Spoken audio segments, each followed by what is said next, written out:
اعوذ باللہ من الشیطان الرجیم، بسم اللہ الرحمن الرحیم۔ آپ دیکھ رہے ہیں ہمارا یوٹیوب چینل ایچ حضوری آفیشیل۔ آج ہم آپ کے لیے کچھ اہم پیغام جو ہے وہ لے کے آئے ہیں۔ آج رمضان شریف کی 29 تاریخ ہے۔ اللہ کرے کہ ایک دن ہمیں اور مل جائے، 30 تاریخ پوری ہو جائے رمضان شریف کی، لیکن اگر چاند نظر آ گیا شوال المکرم کا تو پھر آج لیلۃ الجائزہ ہوگی۔ تو لیلۃ الجائزہ جو ہے یہ ایسی رات ہے جس کو انعام کی رات کہا گیا ہے۔ حضرت معاذ بن جبل رضی اللہ تعالیٰ عنہ روایت کرتے ہیں کہ حضور نبی کریم صلی اللہ تعالیٰ علیہ وآلہ وسلم نے ارشاد فرمایا کہ عید الفطر کی رات اور عید الاضحیٰ کی رات، 5 راتیں ہیں جن میں 2 یہ بیان کی گئی ہیں۔ ان میں ایک 15 شعبان کی بھی ہے، ایک لیلۃ القدر کی رات بھی ہے۔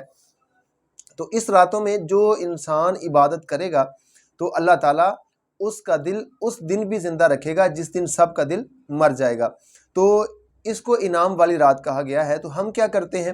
پورا مہینہ جو ہے ہم نے اللہ کی عبادت کی، نماز تراویح ادا کی، صدقہ فطر دیا، عبادت کی، سحری افطاری، سب نعمتیں سمیٹ لیں، لیکن جب انعام کی رات آتی ہے تو پھر ہم کیا کرتے ہیں، فوراً ہی اعتکاف سے اٹھے یا اپنی مسجد سے نماز ادا کی اور نماز مغرب کے فوراً بعد ہی بازار کا رخ کر لیتے ہیں، جس سے ہمارے معاملات میں ہم نے کبھی سوچا ہی نہیں کہ اس دن ہمیں انعام ملنا تھا، تو مالک نے ہمیں انعام دینا تھا، تو ہم نے اس وقت کو کیسے ضائع کیا، بازار میں جا کے گل گپاڑا کر کے اپنی ساری نیکیاں جو وہاں پہ ہم نے ضائع کر لی۔ تو یہ رات انعام کی رات ہے، تو اس رات کو ضائع مت کیجئے۔ مالک کی بارگاہ میں دعا کرتے ہیں کہ اللہ تعالیٰ ہمیں اس رات کو عبادت میں گزارنے کی توفیق عطا فرمائے۔ بلکہ اس میں ایک روایت ملتی ہے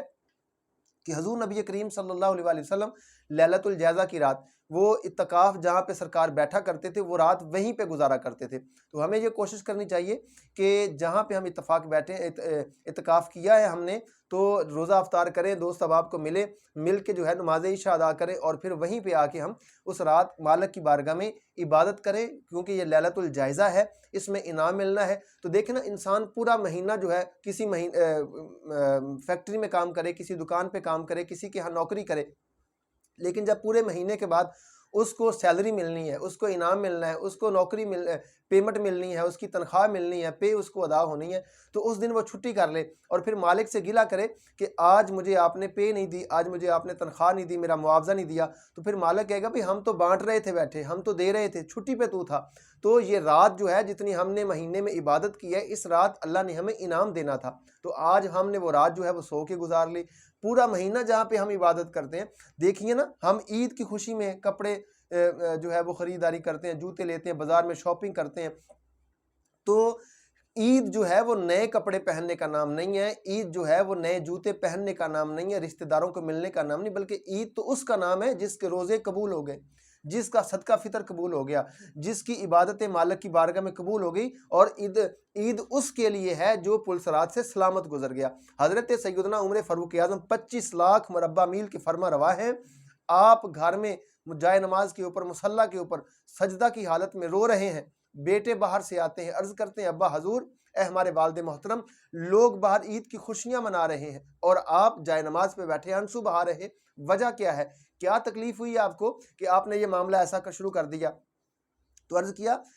بابا جی کہاں پہ تکلیف ہے، کوئی مسئلہ مسائل ہے تو ہمیں بتائیے۔ عرض کیا تو جب بیٹوں نے عرض کیا تو والد محترم جناب سیدنا عمر فاروق اعظم نے فرمایا میرے بیٹا مجھے کوئی تکلیف نہیں، کوئی پریشانی نہیں، کوئی غم نہیں، کوئی دکھ نہیں ہے۔ دکھ تو اس بات کا ہے لوگ عید منا رہے ہیں، بیٹا عید تو ان کی ہے جن کو مال کی کائنات نے نجات عطا فرما دی ہے جہنم سے، عید ان کی ہے جن کے روزے قبول ہو گئے ہیں، کپڑے نئے وہ پہنے۔ دیکھیے اس میں یہ شک نہیں ہے کہ آپ کے جنتی ہونے میں شک تھا، آپ کی قبولیت، روزوں کی قبولیت میں شک تھا، لیکن یہ عاجزی،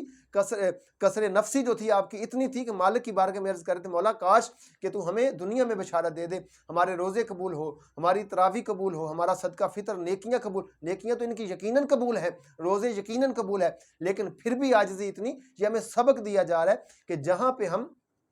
رشتہ داروں کو ملیں، جہاں پہ ہم دوستوں کو ملیں، جہاں پہ ہم نئے کپڑے پہنے، نیا جوتا پہنے، یہ خوشی ہے نا، رمضان کی توفیق کی خوشی ہے، تو ہم یہ کرتے ہیں۔ تو اس میں ہمیں کوشش یہ کرنی چاہیے کہ عید کو، اپنے تہوار کو اسلامی طریقے کے ساتھ منانا چاہیے، سیلیبریٹ اس طرح کرنا چاہیے جیسے کہ نبی پاک صلی اللہ علیہ وآلہ وسلم نے ہمیں ارشاد فرمایا ہے۔ اور دوسری بات یہ ہے کہ جب رمضان شریف کا چاند ختم ہو جاتا ہے، شوال المکرم کا چاند شروع ہو جاتا ہے، کچھ دوست اب آپ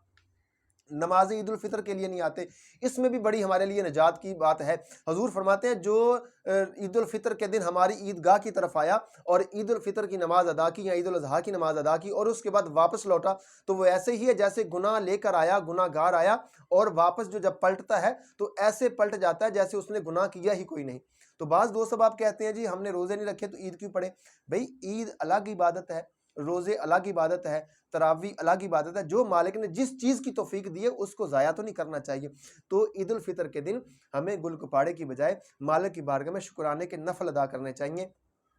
ہمیں مالک کا شکر ادا کرنا چاہیے، ہمیں اللہ رسول کا جو ہے وہ شکریہ ادا کر کے اس دن کو گزارنا چاہیے کہ اس نے ہمیں یہ نجات کا دن دیا ہے، اس نے ہمیں یہ خوشخبری کا دن دیا ہے۔ تو مالک کی بارگاہ میں عرض کرتے ہیں کہ مالک کائنات ہمیں اس دن کو اسلامی اصولوں کے مطابق گزارنے کی توفیق عطا فرمائے۔ مزید ہماری ویڈیوز دیکھنے کے لیے ہمارے چینل کو لائک کریں، سبسکرائب کریں۔ اللہ آپ کا حامی و ناصر ہو۔ اللہ حافظ۔